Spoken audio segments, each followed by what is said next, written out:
a compartir un mensaje, un tercer mensaje de esta serie que concluirá la semana que entra. El día de hoy se titula La obediencia, un acto de adoración, y haremos un recuento de los últimos mensajes que hemos compartido con motivo de la Semana Santa. La obediencia, un acto de adoración, y a la luz de este título estaremos meditando en algunos de los eventos, como hemos dicho, algunos de los eventos que fueron después de la resurrección. Jesucristo estuvo aquí en la tierra 40 días más antes de ascender al cielo. Oremos. Nuestro buen Dios, una vez más alabamos y bendecimos tu nombre. Gracias, Padre, porque sin duda tu presencia es una realidad, es la garantía de tu fidelidad, Padre, tu presencia entre nosotros. Pero, Padre, también queremos decirte que la presencia de cada uno de nosotros es una muestra de que deseamos estar contigo. Es una muestra de que tú para nosotros eres precioso y deseamos y anhelamos la comunión contigo, Padre. Gracias por esa bendición que nos das, que no hay impedimento, Padre, para estar delante de tu presencia en esta hora, Padre. Padre, que la obediencia que tú deseas de nosotros sea una realidad, Padre, para honra y gloria tuya y para edificación de tu iglesia. En Cristo Jesús. Amén. Pueden sentarse, hermanos, muchas gracias.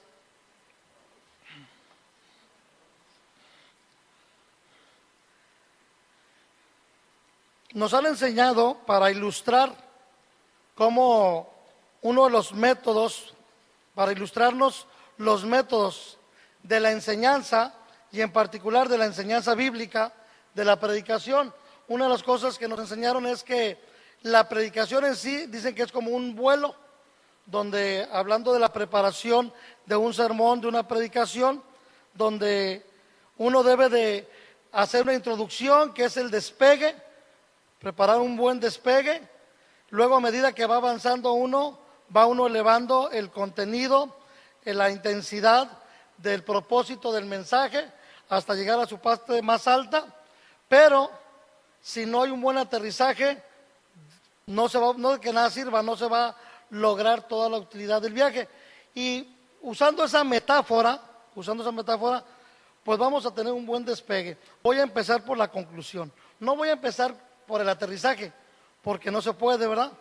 Pero sí voy a empezar con un buen despegue, así que abróchense los cinturones, ¿verdad? Aseguren la mesa de servicio, porque va a haber vientos, va a haber tempestades y algo de turbulencia durante este vuelo, ¿verdad? Así que les pedimos que se mantengan sentados, ¿verdad? Y si no es necesario, que no vayan al baño. Así nos dicen en el avión y así les digo yo si vamos a tener este viaje tan emocionante como es viajar con el Señor Jesús y viajar con Él. Haciendo un recuento, uno de los sermones de la Semana Santa que un servidor predicó, lo titulamos El perdón, un acto de amor. Por ahí recordarán los que estuvieron el viernes de lo que fue donde recordábamos la crucifixión de nuestro Señor Jesucristo.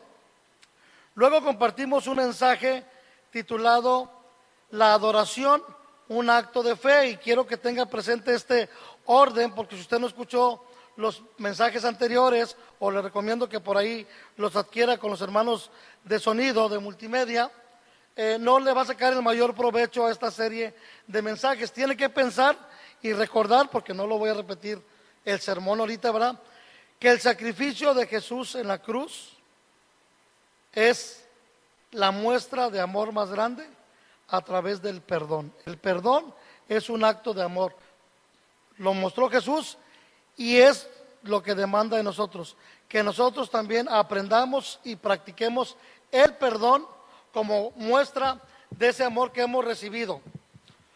Posteriormente vimos que en las diversas apariciones que Jesús tuvo, primero a las mujeres que fueron al sepulcro, después a varios grupos de sus discípulos, incluidos los apóstoles, la primera reacción de ellas y de ellos al ver a Jesús, ¿recuerdan cuál era? Los que vinieron, ¿cuál era? Bueno, los que vinieron también compren el CD también, entonces, para que lo recuerden. Era de adoración, de adoración. La primera reacción al ver a Jesús resucitado es de adoración. Por eso la adoración es un acto de fe. La adoración no es un acto de obediencia. Dios no nos manda a adorarle, sino que nosotros le adoramos como respuesta a que creemos en Él y le creemos a Él. Cuando estas mujeres y estos hombres ven a Jesús resucitado, lo primero que hicieron fue adorarle. ¿Por qué? Porque creen en Él. Uno adora en aquello, y digo, uso la expresión aquello por generalizar, o a quien uno cree. Cuando usted cree en alguien, en un sentido romántico, para no espiritualizarlo y no mezclarlo con la fe espiritual de nuestro Dios, ¿qué le dice usted a su novia? O la novia, ¿qué le dice al novio? Te adoro, ¿verdad? Eres mi adoración. Y eso no es ninguna idolatría, ¿verdad? Digo, mientras esté dentro de los términos románticos y emotivos de una relación de pareja, no es idolatría. Pero nada más para ilustrar esa adoración. ¿Cómo se comporta usted cuando está con esa persona que adora? Y en un sentido a lo mejor, y lo ilustraba ahorita Osman también en la reflexión que hacía, cuando alguien hace una buena acción, oye, qué guapo eres y qué guapo eres en tu comportamiento, qué bien te ves en tu comportamiento, entonces deseas estar con esa persona. Entonces la adoración es un acto de fe. Si usted no cree en Jesús, si usted no cree en Dios, difícilmente le va a adorar. Pero después de adorarle, es que Jesús, hasta entonces, recordarán que decíamos, y con esto elabonamos este tercer mensaje, hasta entonces es que Jesús, y vaya conmigo a Mateo capítulo 28, pasaje muy conocido, muy popular, la gran comisión. Hasta entonces, vuelvo a insistir, es cuando Jesús envía a sus discípulos, es cuando les da la orden. Mateo 28, versículo 16. Pero los 11 discípulos se fueron a Galilea, porque ahí es donde Jesús les había dicho que los habría de ver, al monte donde Jesús les había ordenado, y cuando le vieron, le adoraron. Pero algunos dudaban, y Jesús se acercó y les habló diciendo, y aunque se lo sepa de memoria, léalo como si nunca lo hubiera leído. Léalo como si fuera la primera vez. Mediten estas palabras, aun cuando nos resulten muy conocidas, muy populares. Toda potestad me es dada en los cielos y en la tierra. Ya es un Jesús que ya consumó la obra para la cual fue enviado. Ya tiene la autoridad por el Padre. Toda potestad me es dada en los cielos y en la tierra. Ya cumplí, ya fui obediente. Por tanto, en base a esa potestad que tengo, yo te mando que vayas y hagas discípulos a todas las naciones, bautizándolos en el nombre del Padre y del Hijo y del Espíritu Santo, enseñándoles, vas a ir, vas a ser discípulos, los vas a bautizar y les vas a enseñar que guarden todas las cosas que os he mandado, y aquí yo estoy con vosotros todos los días hasta el fin del mundo. Quiero que note la expresión, porque esta expresión forma parte de la conclusión de este mensaje. Versículo 20, enseñándoles que guarden ¿qué cosa? Todas las cosas que ¿qué? Que se las he mandado. ¿Cuándo se las mandó?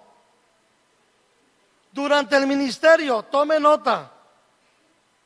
Voy a tomar un pasaje de conclusión tomado del Evangelio de Mateo más adelante, que muestra cómo lo que Jesús enseñó, les mandó que hicieran, no era posible que lo hicieran hasta que creyeran en un Cristo resucitado. Y ese es uno de los problemas en las iglesias, cuando asumimos que todos somos creyentes. Cuando asumimos que todos somos cristianos, aunque nos cueste trabajo creer que en esta hora pudiera haber alguien aquí sentado que no se ha arrepentido al Señor y no se ha convertido. Y digo que nos cuesta trabajo porque si volteamos a vernos unos a otros, espérame, esta persona tiene viniendo un mes, un año, 2 años. Y esto no lo digo para incomodar al creyente, lo digo para incomodar al que no es creyente, porque es motivo para incomodar si usted no es creyente. Pero para el que es creyente la intención no es incomodarlo, sino crear una conciencia con fundamento bíblico de que usted no le puede demandar a los demás que hagan lo que no están convencidos, lo que no han experimentado, que hagan lo que no creen. Porque entonces usted se va a frustrar esperando que los demás hagan lo que usted tal vez ya esté haciendo, ya esté obedeciendo, y no concibe por qué los demás no lo hacen. Es decir, no concibe por qué los demás no son obedientes. De ahí desprendemos por qué la obediencia es un acto de adoración. Hasta entonces dice, enseñándoles que guarden todas las cosas que les he mandado. O sea, durante su ministerio, Jesús hablaba con autoridad y decía, haz esto o haz aquello. Pero la firma o el sello que respalda esa orden, que hace oficial esa orden, que se oficializa esa orden que ya dio, es cuando Jesús ha resucitado y tiene toda la autoridad para decir, ahora sí, ve y cumple todo lo que te mandé, ve y cumple todo lo que te enseñé.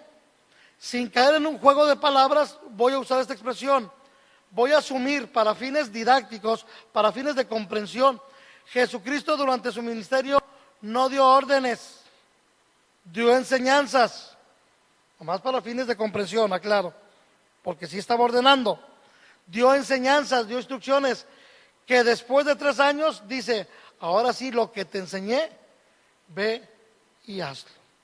Haga de cuenta, usted va a la escuela, cualquier grado académico, voy a pensar en una carrera técnica y nos dicen, un motor se repara de esta manera, tienes que hacer esto, y hablan en sentido imperativo, haz, arma, desarma, conecta, desconecta, pon, todos son en sentido imperativo, o sea, pero es una enseñanza. Cuando te dan tu título de técnico, de ingeniero, de licenciado, de lo que sea, te avala que ya puedes ir a hacerlo.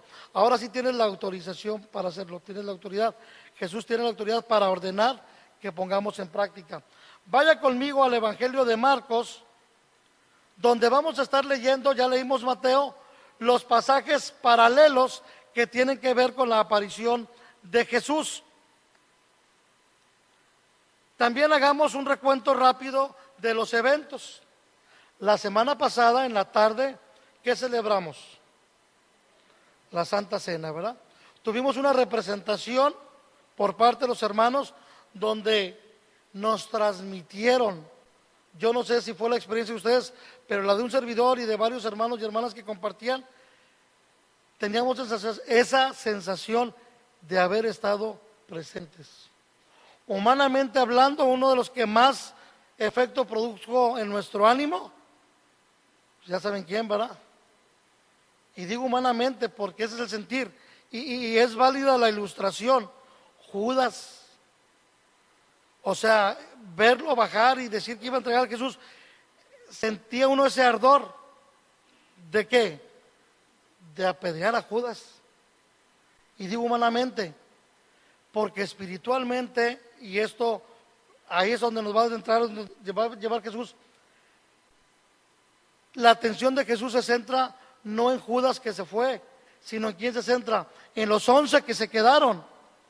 Y cuando usted pasa de un estado carnal y natural a un estado espiritual, a usted no le interesa hacer la justicia que a Dios le toca, sino obedecer lo que Dios ha mandado.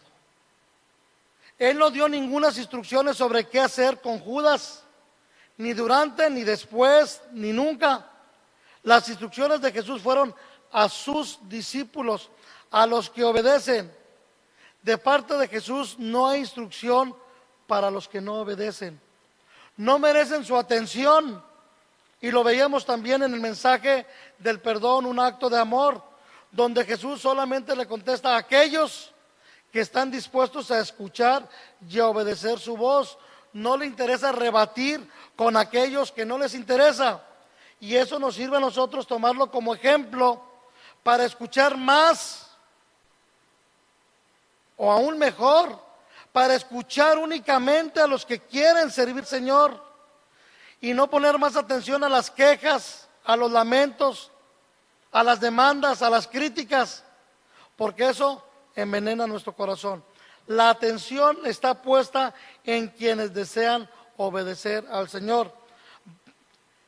Después de la institución de la Cena del Señor, que la celebramos la semana pasada, empiezan los eventos de la última semana, llamada Semana Santa, donde Jesús es entregado y es traicionado, donde Jesús es crucificado, pero donde Jesús victoriosamente vence a la muerte y es resucitado. Por eso la Semana Santa para nosotros no termina con el culto de resurrección, ni siquiera con los 40 días. Nosotros estamos viviendo permanentemente la victoria de Jesucristo en la cruz, porque nosotros celebramos un Cristo resucitado. Celebramos el cumplimiento de la promesa que Él enviaría a su Espíritu a nosotros para dirigirnos. Y es entonces que a la luz, solamente a la luz de la palabra de Dios, usted puede, con la dirección del Espíritu Santo, discernir primeramente en su vida y después en la vida de los demás, si usted está en el camino correcto de la obediencia. Y discernir en la vida de los demás, aun cuando el tema de juzgar tiene sus partes permisivas y tiene sus partes prohibitivas, usted tiene que discernir, para no usar ahorita la palabra juzgar, a quién tiene enfrente. Si es una persona necesitada a la cual usted le habrá de hablar de Cristo, porque ese es el mandato, o tiene enfrente una persona rendida al Señor con la cual usted trabajará para predicar a otros de Cristo. No hay muchos grupos. Están los que obedecen y los que no obedecen. De esos dos grupos usted podrá sacar una lista o una subgrupo de por qué no obedecen. No me interesa por qué no obedecen. Yo lo que veo es que no obedecen y punto. Y punto, para no distraerme dando una sermón. Es que pueden no obedecer por esto y por esto y por esto. Eso distraería nuestra atención. Mejor vamos a ver a los que obedecen por qué lo hacen. ¿Por qué lo hacen? Vaya conmigo a Marcos, capítulo número 16.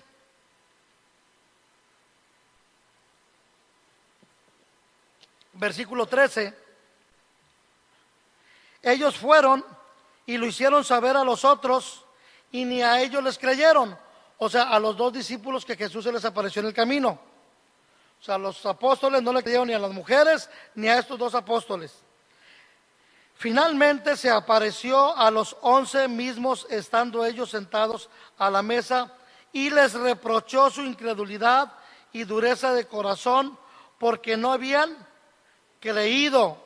Esta es la dureza de corazón. No habían creído a los que le habían visto resucitado. Esa es la verdadera dureza de corazón. La dureza de corazón es no creer en un Cristo resucitado. La dureza de corazón no es cuando yo soy malo con usted o me porto mal. Difícilmente alguien que cree en un Cristo resucitado va a tener un comportamiento de esos.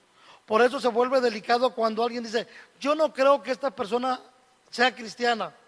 Yo la frase que uso y que recomiendo, no digas que no es cristiano para que no te metas en problemas. Mejor di que no da evidencia de ser cristiano. Y entonces déjale la tarea a esa persona, déjale el encargo. Esta persona no da evidencia de ser cristiano. Esta persona no da evidencia de que cree en Jesús. Entonces yo lo que juzgo es la evidencia y no a la persona. ¿Estamos de acuerdo? Entonces Jesús les reprochó su incredulidad y su dureza de corazón. Sin embargo, Jesús lo que tenía que haber dicho, ya lo había dicho, lo que tocaba era hora no de enseñar, era hora de dar órdenes, era hora de poner en práctica su autoridad. Y les dijo, id por todo el mundo y predicad el evangelio a toda criatura. El que cree y fuere bautizado será salvo, mas el que no cree será condenado. Y estas señales seguirán a los que creen. En mi nombre echarán fuera demonios, hablarán nuevas lenguas, tomarán en las manos serpientes, y si bebieren cosa mortífera no les hará daño. Sobre los enfermos pondrán sus manos y sanarán. Y el Señor, después que les habló, fue recibido arriba en el cielo y se sentó a la diestra de Dios. Y ellos, ¿qué hicieron? Y ellos saliendo, ¿qué? Y ayudándoles el Señor y confirmando las palabras con las señales que les seguían. ¿Qué hicieron? Obedecer. Y ellos saliendo, predicaron. ¿Se fijan cómo la obediencia es un acto de adoración? La adoración se manifiesta de muchas maneras y una de ellas es la alabanza, la lectura de la Biblia, la oración, la comunión, el compañerismo. Lo citábamos la semana pasada. Y la obediencia.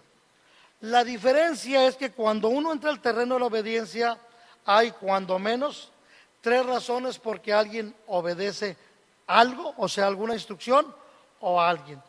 Piensa en el terreno de lo práctico, de lo secular, del mundo. Cuando digo el mundo no me refiero al pecado, sino de su vida diaria, los ámbitos, familia, trabajo, escuela.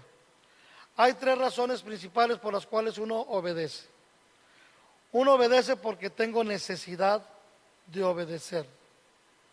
La necesidad es porque me conviene obedecer. La otra persona sabe lo que es bueno y entonces yo necesito obedecer.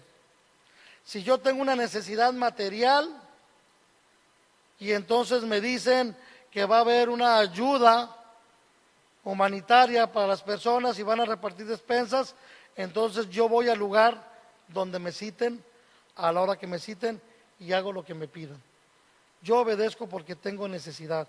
Y si me dicen que van a empezar a repartir las despensas a las 8 de la mañana, pero hay que hacer fila desde las 6, pues llego desde las 5, porque tengo necesidad. Y si me dicen que lleve un documento, mi copia, mi acta de nacimiento, cualquier otro documento, lo voy a llevar, etcétera, etcétera, etcétera. Yo voy a obedecer porque tengo necesidad.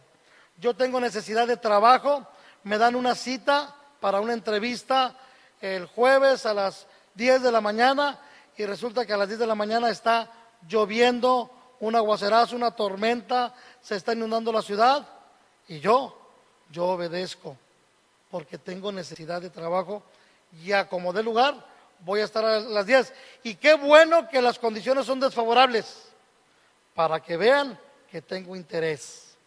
O sea, eso hasta va a engrandecer mi obediencia porque las dificultades muestran que en medio de circunstancias adversas soy capaz de obedecer y estoy ahí por necesidad.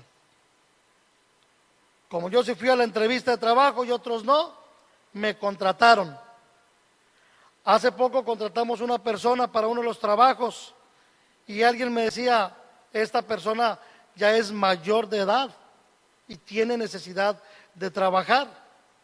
Yo personalmente hubiera querido no por la edad, pero no por conveniencia, sino por la condición de edad de la persona. Dijo, tengo necesidad. Y entonces alguien me preguntó, ¿por qué lo contrataste? Dije, es que reunió el requisito que nadie reunía. Pusimos el anuncio en el periódico y fue el único que se presentó. El requisito es que fue buscando trabajo. Y de ese y muchas experiencias, pues a mí ya no me digan que la gente anda allá afuera porque no tienen trabajo. No tienen trabajo porque no lo buscan, ¿verdad? O no quieren compromisos, o no quieren responsabilidades. Ya tengo más paz en mi corazón con todos esos subempleos donde no quieren horarios, no quieren responsabilidades, inclusive llegan a sacar más dinero, porque nos sacan más dinero a los seres humanos, cristianos o no cristianos, porque apelan a nuestra conciencia, no a nuestro buen corazón, que no es lo mismo. Y entonces reunió el requisito de que fue por otros que ni siquiera se presentaron. Resulta que yo voy a la entrevista, me contratan y me ponen un jefe. ¿Y qué creen? Que no me caí bien. Yo ni esperaba tener ese jefe. Y entonces ya le hago caso, no por necesidad. La necesidad ya se acabó. Mi necesidad era de trabajo, ya lo tengo. Ahora le hago caso por obligación. Estoy obligado a hacerle caso porque es mi jefe. Si no, me corren. O si no, me va a fastidiar la existencia. Y eso sucede en la iglesia. Las personas vienen por necesidad, puede ser material, puede ser familiar, puede ser anímica o puede ser espiritual. Cualquiera de las necesidades. Y uno les dice, hay personas que vienen y dicen, oiga, ¿me puede ayudar para el transporte? Sí, cómo no. Pero mire, el culto está por empezar.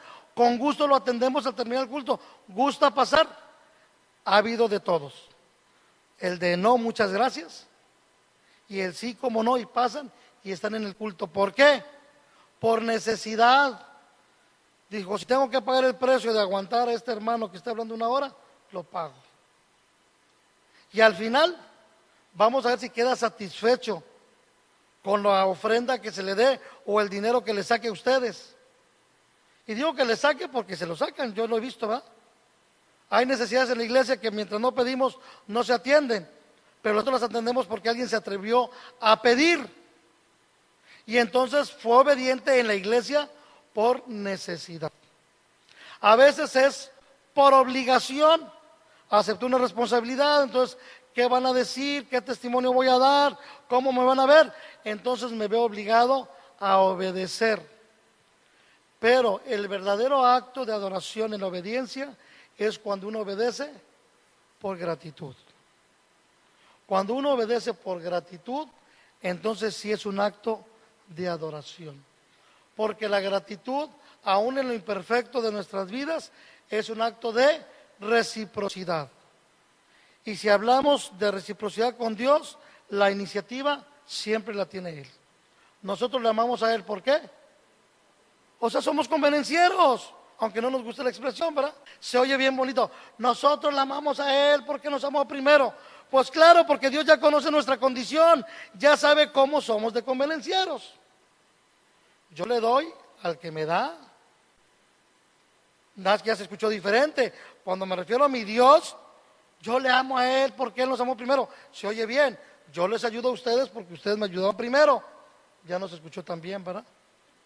Pero realmente, así como Dios tomó la iniciativa hacia nosotros, cuando nosotros tomamos la iniciativa hacia los demás en función de esa gratitud y reciprocidad a nuestro Dios, entonces la gente nos amará a nosotros porque nosotros les amamos primero.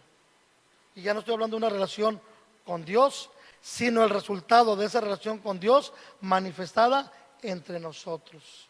Y entonces podremos decir, Él me ama a mí porque yo le amé primero. Y eso no es ninguna barbaridad, al contrario, eso es un acto de adoración delante de nuestro Dios.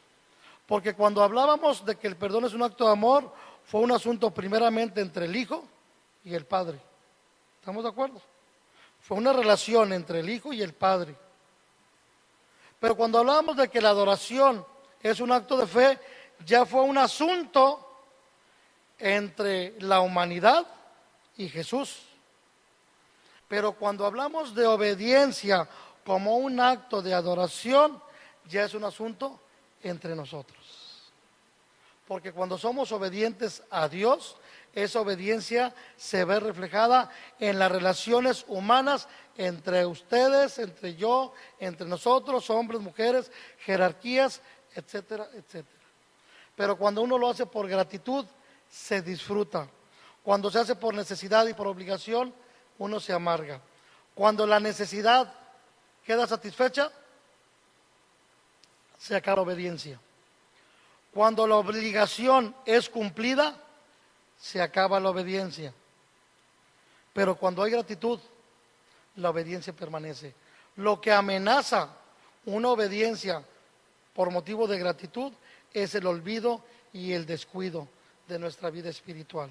Porque cuando usted descuida su vida espiritual, se olvida de ese sacrificio en la cruz y esa victoria en la tumba, y entonces ese olvido nos lleva a la ingratitud, y la ingratitud a la desobediencia.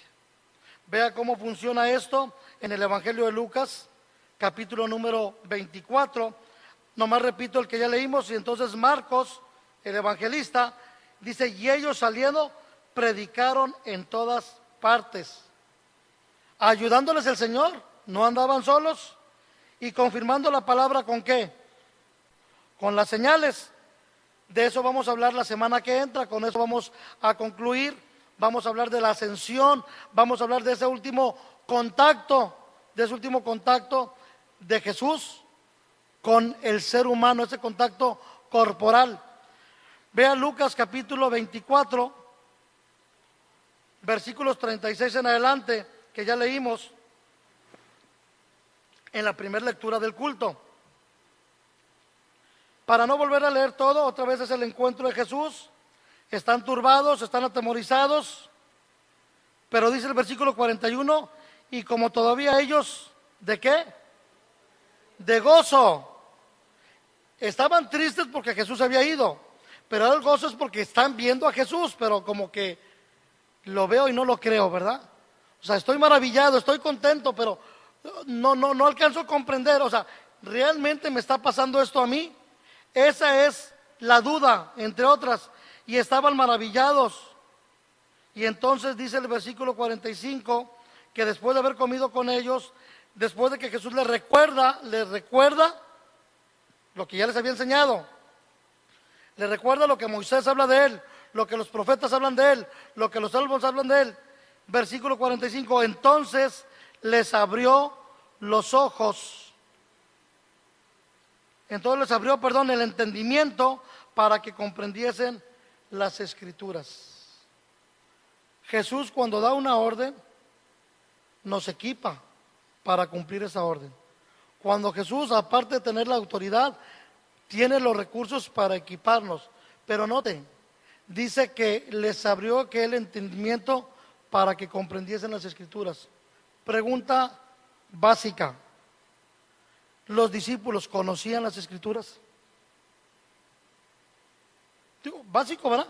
Claro que conocían las Escrituras, pero había cosas que no entendían. Por eso cuando usamos la palabra revelación, no hablamos de que Dios revele algo nuevo que no está en su palabra. Cuando nosotros llegamos a usar la palabra revelación, es una expresión de comprender lo que ya está revelado. Pues sí, ya está escrito, ya está, pero no lo entiendo. Suena fácil este versículo 45. Si usted no lee la Biblia, si usted no le interesa conocer más de Dios, no espere que Dios le abra el entendimiento. Porque si le abre el entendimiento para que comprenda qué, si no conoce las Escrituras. Señor, dame de tu entendimiento, le da el entendimiento para entender qué, si su mente y su corazón están vacíos, aunque se haya arrepentido, aunque conozca. Estos hombres conocían a Jesús, conocían las Escrituras, habían andado con Él, pero hasta que tuvieron un encuentro con el Jesucristo resucitado y creyeron en Él, hasta entonces, y por eso vamos a explicar Juan, el versículo 20 que leímos hace rato, la semana que entra, forma parte del siguiente mensaje, cómo es que les da de su espíritu, les abre el entendimiento y los equipa para hacer la obra que les ha mandado. Sigue diciendo, y les dijo, así está escrito, versículo 46, y así fue necesario que el Cristo padeciese y resucitase de los muertos al tercer día, y que se predicase en su nombre el arrepentimiento y el perdón de pecados en todas las naciones, comenzando desde Jerusalén. No nos olvidemos que ese es el mensaje primordial, el arrepentimiento y el perdón de pecados. Versículo 48, y vosotros sois testigos de estas cosas. He aquí, yo enviaré la promesa de mi Padre sobre vosotros, pero quedaos vosotros en la ciudad de Jerusalén hasta que seáis investidos de todo poder desde lo alto. Y los sacó fuera hasta Betania, y alzando sus manos los bendijo. Y aconteció que bendiciéndolos se separó de ellos y fue llevado arriba al cielo. De eso vamos a hablar la semana que entra. Versículo 52. Ellos, después de haberle ¿qué? Otra vez, después de haberle adorado, volvieron a Jerusalén con gran gozo. ¿Y estaban dónde? ¿Qué hacían en el templo? Alabando y bendiciendo a Dios. En resumen, hermanos, la vida del creyente en eso se resume, y cuando digo resume, no digo que se limita. Resume son un resumen de un capítulo, son 10 líneas de un capítulo de 20 páginas, o el resumen de un libro son 3 hojas de 1000 páginas. O sea, es la esencia, no es que a eso se limita, no, de ahí está la esencia de la vida del creyente. La vida de obediencia es predicar a Cristo, adorarle y alabarle. Dice que se reunían en el templo.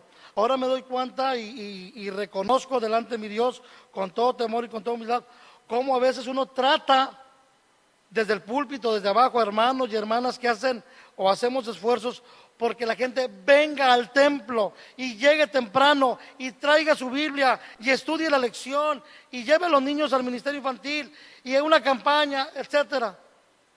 Pues es bien sencillo. Eso no se va a dar si cada creyente no ha experimentado lo que experimentó cada apóstol.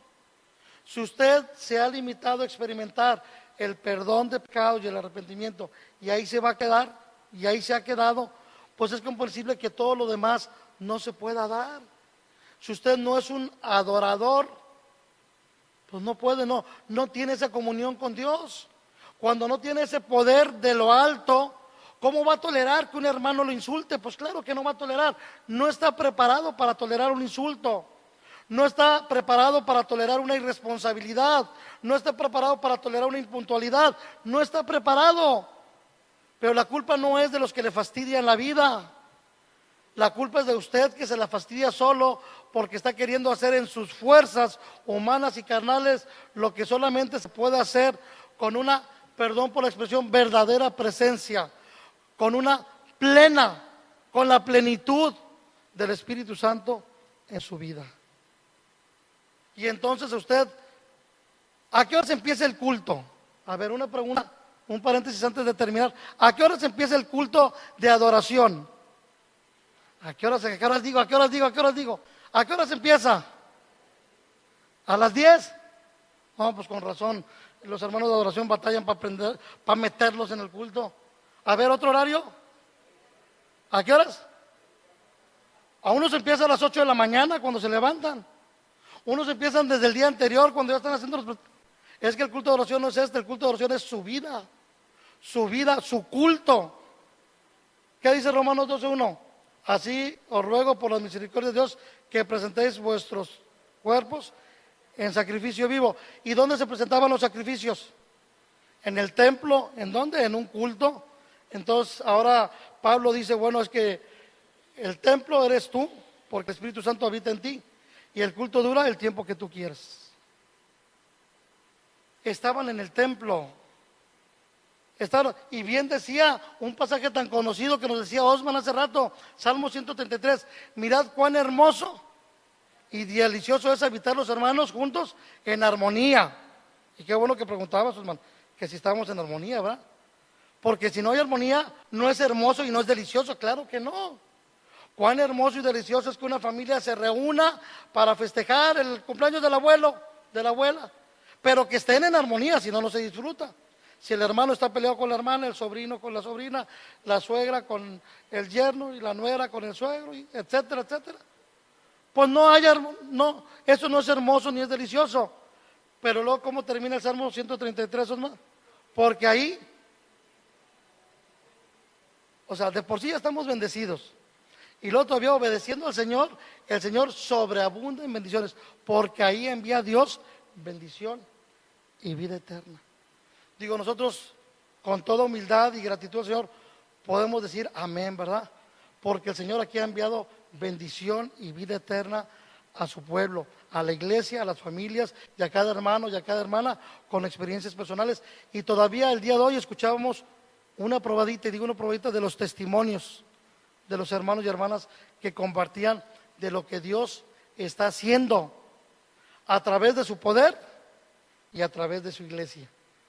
Porque la iglesia actúa cuando tiene el poder de Dios y el poder del Espíritu Santo. Y entonces la obediencia se convierte en un acto de adoración pleno, que eso agrada al Señor.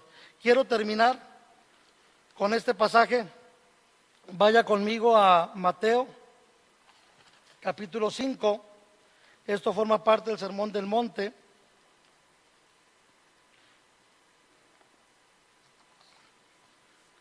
Antes de leer, de decirle el versículo, cuando los apóstoles van al templo, hermanos, antes de Jesús, acuérdense que en el templo se ofrecían sacrificios y era parte de la ley, del cumplimiento de la ley y de los rituales. Después de Jesucristo, los sacrificios cesaron en el templo, porque Jesucristo fue el sacrificio. Y entonces ya se iba al templo, pero ya no se iba a ofrecer sacrificio, se iba a adorar al Señor, se iba a alabar al Señor. Los sacrificios en el templo quedaron abolidos, cesaron por el sacrificio de Jesús en el Calvario, pero la adoración y las alabanzas a Dios nunca habrían de abolirse. Seguimos yendo al templo para alabar, orar y bendecir a nuestro Dios. No hay cosa que mejor nos prepare, no hay cosa mejor que prepare los corazones para recibir la gracia y el poder del Espíritu Santo que la oración y la alabanza gozosa. Y la alabanza gozosa. Porque estas alabanzas, con ellas se silencian los miedos. Uno viene con temor. Miguel decía también en el momento de la oración, cuántas veces venimos con temor, con cargas, con luchas, y la alabanza silencia los temores, endulzan las penas y se robustece la esperanza. Por eso venimos al templo, porque queremos estar en comunión con Dios y queremos estar en comunión también con los santos. Yo me alegré con los que me decían, a la casa de Jehová iremos. Con los que de corazón limpio invocan al Señor. Un corazón limpio no es un corazón que pecado, es un corazón limpio, es un corazón sinceramente arrepentido. Un corazón sinceramente renovado y que lucha día a día por hacer la voluntad de Dios. Dice Mateo capítulo 5, y esta es una muestra únicamente de lo que debemos de hacer. Jesucristo estaba estableciendo, en todo su ministerio, pero en una forma especial y particular, en el Sermón del Monte, los principios del reino, los cuales resultaba difícil poner en práctica. Mateo 5, versículo 38.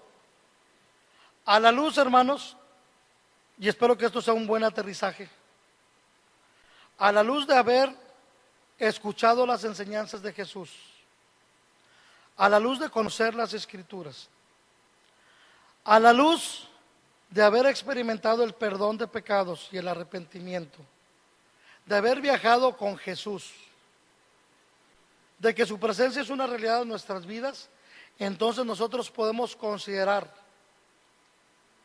cumplir todo lo que nos ha mandado.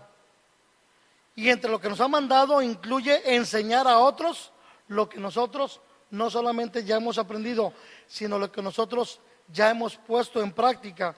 Y entonces se nos facilitará Mateo 5, versículo 38, oísteis que fue dicho, ojo por ojo y diente por diente, pero yo os digo, no resistáis al que es malo, antes a cualquiera que te hiere en la mejilla derecha, vuélvele también la otra, y al que quiera ponerte a pleito y quitarte la túnica, déjale también la capa. Y a cualquiera que te obligue a llevar carga por 1 milla, ve con él 2. Al que te pida, dale, y al que quiera tomar de ti prestado, no lo rehuses. Oísteis que fue dicho, amarás a tu prójimo y aborrecerás a tu enemigo. Eso decía la ley en Levítico 19.